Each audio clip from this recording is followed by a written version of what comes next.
Allow me to just say one thing about BBI. As one of those who wore those white dresses and went around the country with a pink flower, we say that, as Governor Muthomi Njuki has said, if you hit a bump, it is not the end of the world. I'm a layman, I'm not a lawyer. But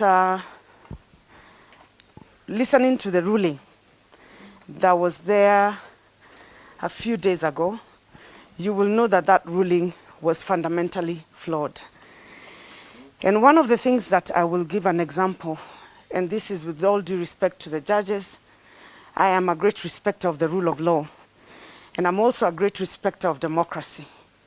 And you know, in democracy, we have checks and balances, and that is why when an issue is determined at the lower court, you still have an appeal mechanism, and then that appeal mechanism checks the lower court, and then if someone is still aggrieved, you still have the Supreme Court, and especially on matters to do with constitution, for constitutional interpretation. So I say this with a lot of respect. We have had the issue of the task force. I will not repeat, saying that the president erred in starting a task force. In this country, we've had numerous task forces to resolve very many problems of society, very many task forces. This cannot be the time that task forces have become wrong. Because even us as governors, to resolve issues, we set up task forces. So the issue of task force, and to say that the president erred, it is within his right as the executive to set up a task force. But having said that, there's also the issue that was mentioned by Bichu Selachi, saying that the constitution should not be amended. There are some countries that have constitutions that they have protected certain sections not to be amended because of their history. But you cannot carry that from those countries and come and superimpose it on Kenya, because in our constitution, we say that this clause can be amended by Wanjiku. It actually says that. And our constitution is not the Bible. It is a constitution that is made by us, the public, the Wanjiku, to serve us.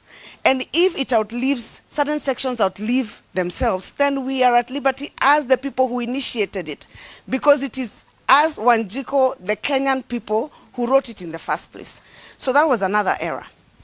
But my third error, the one that I really noticed, was on the issue of addressing the president as a citizen. They said that the president can be sued in his private capacity as a citizen. That was one part of their ruling. Then on another part of the ruling, they said the president had no business initiating a popular initiative, that a popular initiative ought to be initiated by the citizens. So in essence, they even went further to address him as Mr. Because to them, he was just a citizen.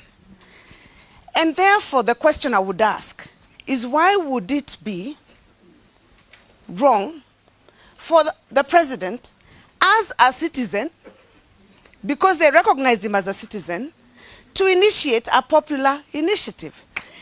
In fact, in the country, citizen number one of the Republic of Kenya is His Excellency, the President.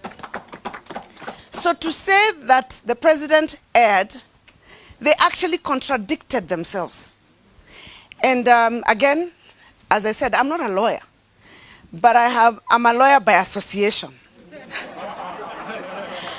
I hang around, I'm sure you know that one of the most distinguished lawyers in this country, I happen to carry his name, and many children as well who are also lawyers, and I have had these conversations. They've read the law backwards, and they've read the ruling, they listened to it from front to back. But I know that that issue of the citizenship was fundamentally flawed, because in their own ruling of that day, they contradicted themselves. So the president can initiate as president and can also initiate as a citizen of Kenya, because the president himself is first a citizen. In fact, the president would never have been a president of Kenya if first he was not a citizen of Kenya.